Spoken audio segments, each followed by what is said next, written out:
Ну что, за мной?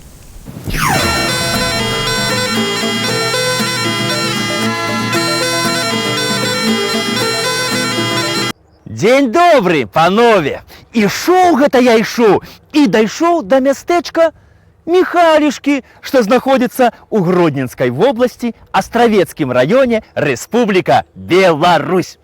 Дарэчы, панове, раней Міхалішкі зваліся Вілія, таму што праз Міхалішкі працякае рэчка Вілія, але, кажуць, аднойчы завіталі сюды паны Міхальскія, і Вілія пачала называцца Міхалішкамі. Гэта адна версія. А існуе яшчэ адна. Кажуць, што гэта мястэчка называецца таму, што тут ёсць касцёл Міхаіла Архангела.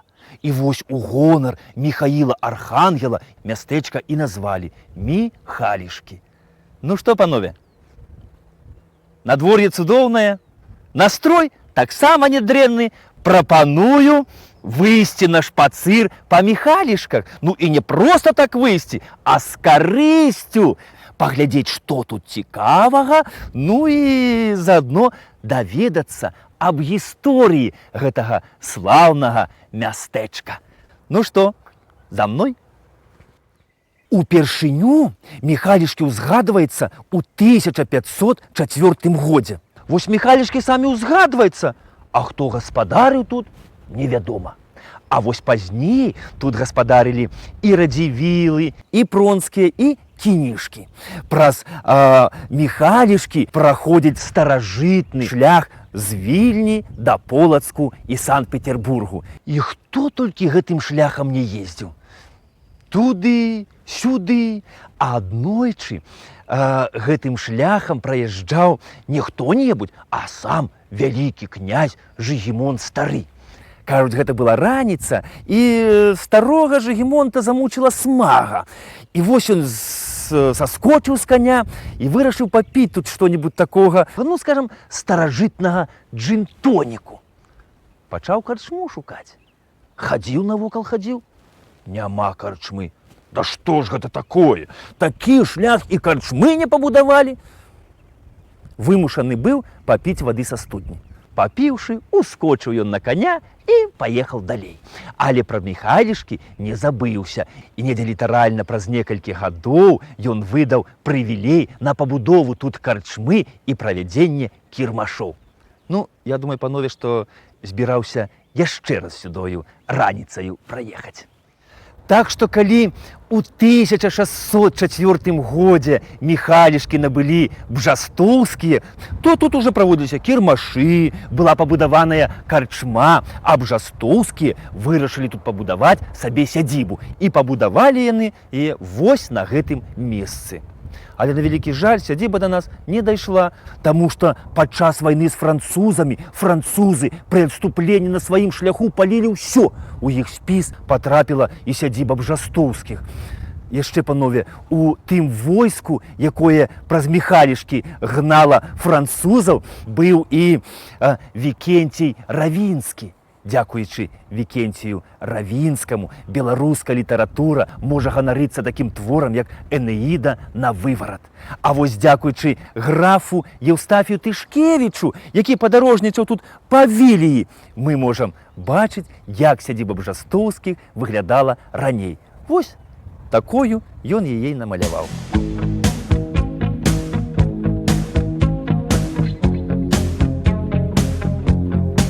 А вось гэта ўсё тое, што засталося ад сядзібы бжастоўскіх 17 стагоддзя.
шляхцічы бжастоўскія былі такімі шчырымі каталікамі.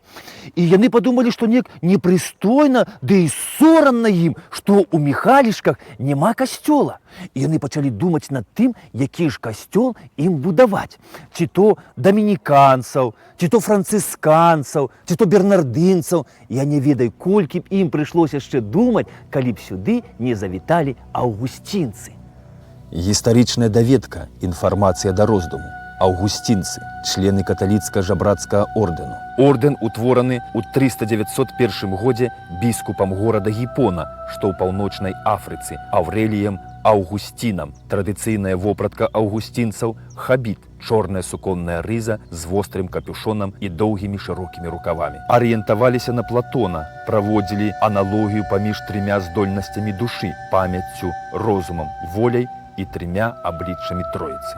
Галоўны тэзіс – вера як перадумова усялякіх ведаў. У 16 стагоддзі падтрымалі рэфармацыю. У Вялікім княстве літоўскім ордэн аўгусцінцаў быў самым нешматлікім сярод жабрацкіх ордэнаў. Мелі кляштары ў Бярэсці, Гародні, Міхалішках. У 16 стагоддзі быў заснаваны яшчэ адзін ордэн басаногіх аўгусцінцаў, якія падарожнічалі па Перу і Японіі.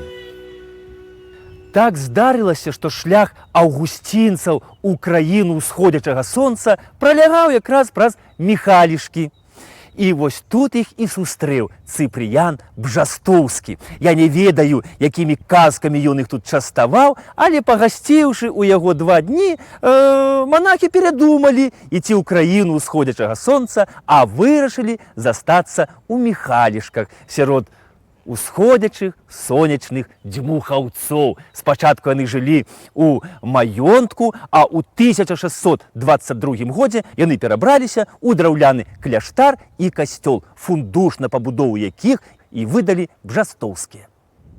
Вайну 1654-67 гадоў у літаратуры называюць патопам. Не абышла гэтая вайна і Міхалішкі. Падчас вайны мястэчка поўнасцю згарэла. Згарэлі, вядома, кляштар і касцёл аўгусцінцаў. І вось сталі яны на гэтым пажарышчы, пастаялі, паглядзелі і кажуць, відаць, гэта знак Божы. Відаць, нам трэба ісці ў Японію. І вось пачуў гэтыя словы Цыпрыян Бжастоўскі, кажа, хлопцы, куды ж гэта вы пойдзеце? А як жа Міхалішкі? А як жа сонечныя дзьмухаўцы? А як жа я? Заставайцеся. Хлопцы, заставайцеся, я вам такі касцёл адбудую, што пазайздросцяць вам і браты вашы японскія і перуанскія. Паабяцаў і пабудаваў. Вось гэты касцёл Міхаіла Архангела.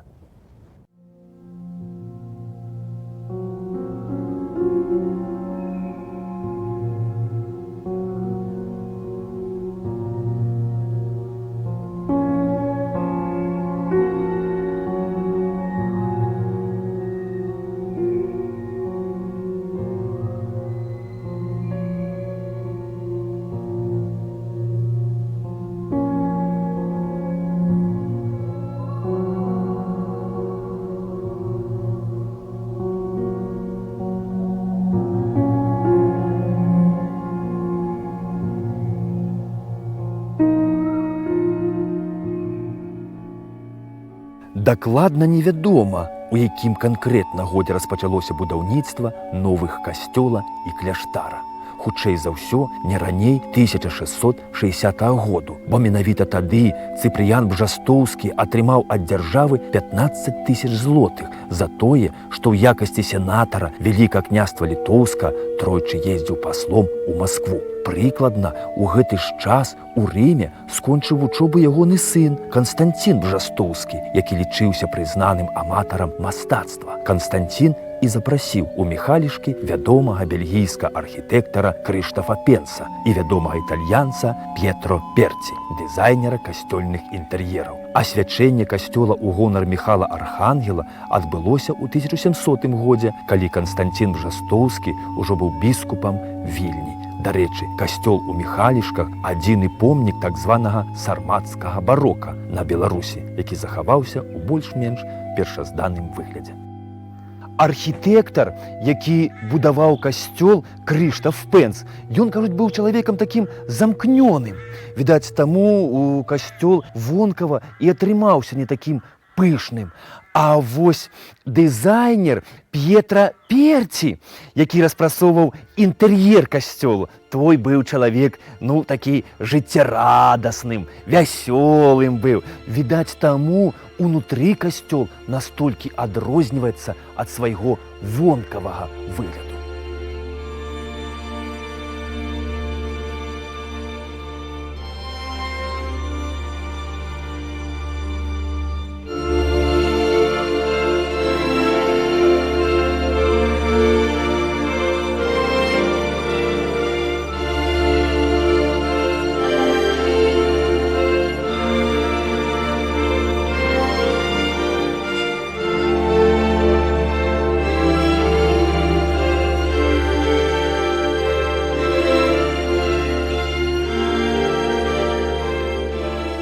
Відаць, вось такі неваяўнічы выгляд касцёлу і выратаваў яго ад знішчэння падчас паўночнай вайны, таму што пагроза такая была. Сюды завітаў расейскі цар Пётр I, той самы, які ў Віцебску загадаў парубаць усе абразы з выяваю святара Язафата Кунцевіча, той самы, які ў Полацку пазабіваў манахаў і ксяндзоў-уніятаў. А вось калі ён увайшоў у касцёл Міхаіла Архангела, то тут ён зняў свой парык. Доўга стаяў, а пасля свайму хаўрусніку Аўгусту II сказаў: «Ну, что же, пусть в Великом княжестве Литовском остаются не только наши церкви, но и ваши католические». Дарэчы, гэты выпадак апісаў сам Александр Сергеевич Пушкін у сваёй гісторыі Пятра.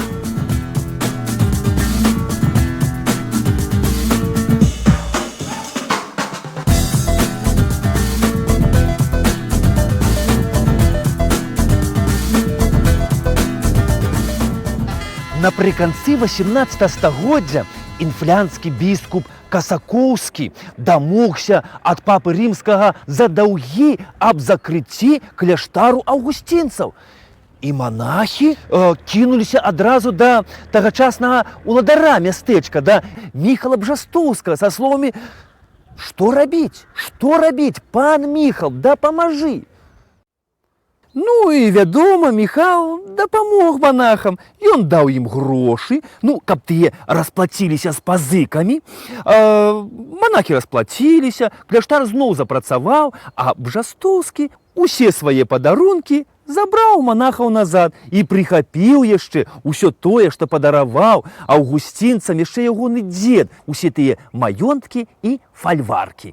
І я вам скажу, вось гэтыя сцены яшчэ добра памятаюць апошняга з роду Бжастоўскіх Міхала, сквапнага, я вам скажу, Міхала. Міхал Бжастоўскі у Міхалішках пракручваў розныя такія афёры з каштоўнымі паперамі. І вось у гэтую афёру ён укруціў і свайго знаёмага Ксаверія Котвіча. І вось калі Бжастоўскі так і не змог выкруціцца, пацярпеў фіаска, то Ксаверію Котвічу засталося даплаціць усяго, невялічкую суму грошай, каб атрымаць сабе Міхалішкі. І так, у 1857 годзе Міхалішкі набыў Ксаверій Котвіч. Котвічы – гэта старажытны шляхецкі беларускі род, які бярэ яшчэ свой пачатак аж у 15 стагоддзі. Адносіліся Котвічы да гербу Ястрамбец. І вось сын Ксаверія Котвіча, Ян Котвіч, побач з Міхалішкамі, вось гэты палац. Я вам скажу, што гэты палац калісьці быў сапраўдны перл архітэктуры. Побач з палацам быў разбіты цудоўнейшы парк з алеямі і альтанкамі. А я вам скажу, што палац выглядаў не толькі цудоўна звонку, ён быў прыгожы і ўнутры. Унутры палаца была дзіўная бібліятэка, у якой захоўваліся старадрукі. А зараз, панове, сядьце крышку так утульней. Я вам скажу, што рэдкія музеі свету маглі паганарыцца тым, што было ў сценах гэта палаца. У карціннай галерэі палаца знаходзіліся арыгіналы вялікага майстра Пітера Брейгеля, Клода Ларена. Былі палотны марскіх баталій. Уяўляеце? І вось усё гэта Ян Котвіч вырашыў перадаць Віленскаму таварыству сяброў навукі. І падчас Першай сусветнай вайны, калі ўсё гэта перавозілі ў Вільню, все гэтыя каштоўнасці згарэлі. Ну, але ж, панове, вы ж зразумееце, што рукапісы, яны не гараць.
Тое, панове, што палац Котвічаў быў сапраўдным перлам, я вас, панове, не падманваю. Гэта было сапраўды так. І гэта панства зусім не па чутках. А як доказ, я вам прапаную паслухаць аднаго мясцовага жыхара, цудоўнейшага чалавека, гісторыка, прыхільніка праграмы падарожжа дылетанта Эдуарда Свіріда. Ну што, панове, паслухаем. Сядзіба Котвічаў адметная яшчэ адной цікавай гісторыяй. У 1802 годзе, па загаду царскіх улад, у Вільні быў разбураны старажытны дольны замак, пабудаваны яшчэ ў 15 стагоддзі па загаду вялікага князя Александра Ягелончыка. І многім пакаленням вялікіх князёў служыў рэзідэнцыяй. Камяні, з якіх ён складаўся, разбіваліся на дробныя кавалкі і служылі ў якасці таннага будаўнічага матэрыялу. Такім чынам усё загінула. Аднак сёе-тое, дзякуючы намаганням Котвічаў, удалося захаваць. У прыватнасці, сюды, у гэту сядзібу, былі вывезены старажытныя каменныя скульптуры, якія ў далейшым былі выстаўлены вакол дрэў, а таксама вакол гэтай сядзібы. Яны і сёння дзесьці тут, пад слоем зямлі, надзейна прыхаваныя. А вось знайсці іх і паказаць людзям – гэта ўжо наша бліжэйшая задача. Падчас будаўніцтва палаца у вуглы закладвалі залатнікі. Ну, на шчасце, на багацце. Дарэчы, раней за адзін такі залатнік можна было набыць кароў 20. Ну, а калі так крышачку патаргавацца, то можна было яшчэ і прыкупіць парачку коней. І вось пасля Другой сусветнай вайны мясцовыя жыхары вырашылі гэтыя залатнікі адсюль дастаць. Яны бралі трос, цаплялі на гэтыя вуглы і трактарамі разрывалі. Не ведаю, знайшлі яны тут залатнікі ці не, прыбавілася ў каго ў стадзе, не прыбавілася, але вось што факт разбурэння, ну, вы самі бачыце. Залатнікоў, відаць, тут ужо няма, а вось трос застаўся. Вось гэтую капліцу Котвічы пабудавалі ў сярэдзіне 19 стагоддзя. Тут яны і знайшлі свой апошні прыстанак. А вось апошні з родаў Котвічаў, Юзеф Котвіч, свой апошні прыстанак знайшоў у Варшаве. Ён там загінуў у 1944 годзе падчас варшаўскага паўстання. Время смотрит спокойно, с презрением. Вы меня уже верно не вспомните. Опоздавшее ходит прозрение по моей гладко выбритой комнате. Недосказано и недослушано, сердце бьется другими вершинами. Значит, все безнадежно разрушено. Ну зачем поспешили мы проститься?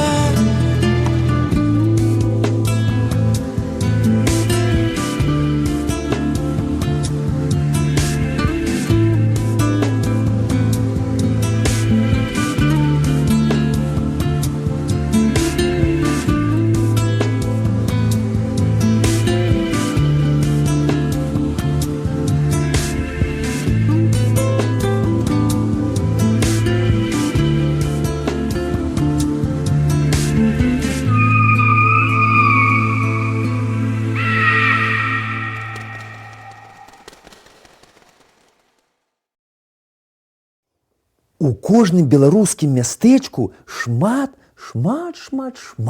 розных легендаў і паданняў. Міхалішкі не выключэнне. І вось одну такую легенду мне тут распавяла мясцовая дзяўчынка, якую завуць Лена. Я выросла в Михалишках и в детстве любила слушать истории, которые нам рассказывали бабушки. И больше всего мне запомнилась история о том, что в нашем костеле есть подвал, в котором похоронена молодая дочка князя Котвича. И из этого подвала есть подземный ход каплицы на кладбище. И вроде бы там стоит золотая карета. И мы и боялись, с одной стороны, но все равно все туда лазили, в этот подвал, и все искали. Хотели найти золотую карету, которая даже снилась нам. Мне снилась по ночам. Калі вы хочаце праславіць сваё мястэчка, прымайце ўдзел у конкурсе «Пазнай Беларусь», які праводзіць праграма «Падарожжа дылетанта» разам з кампаніяй МТС. Дзеля гэтага вам трэба прыслаць сваё запрашэнне, і чым яно будзе больш цікавейшым, тым у вас будзе больш шансаў атрымаць прыз – мабільны тэлефон ад МТС альбо прыняць удзел у праграме «Падарожжа дылетанта». Записывайте адрес, по якім до 5 чэрвеня вы прышлеце сваё запрашэнне. Минск, проспект Франциска Скорины, 95, МТС. Ну что, познаем Беларусь?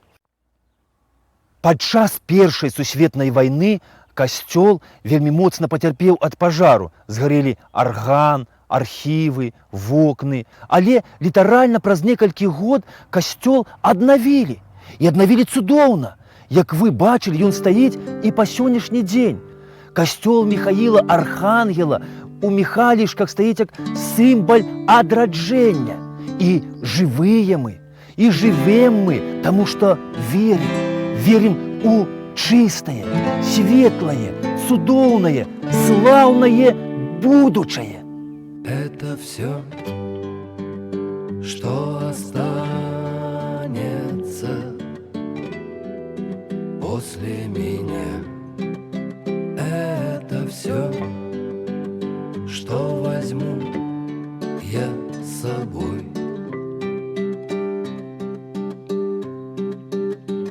С нами память сидит устала, а в руке ее пламя свечи.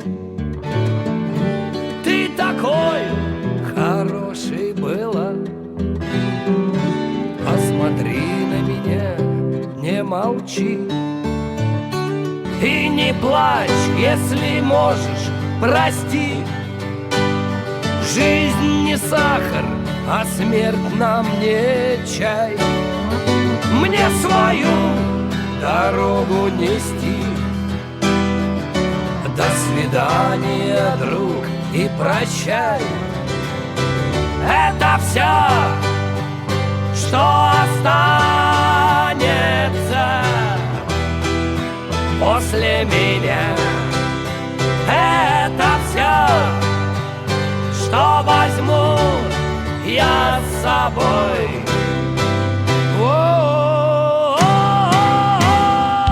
Самага найлепшага. Да пабачэння!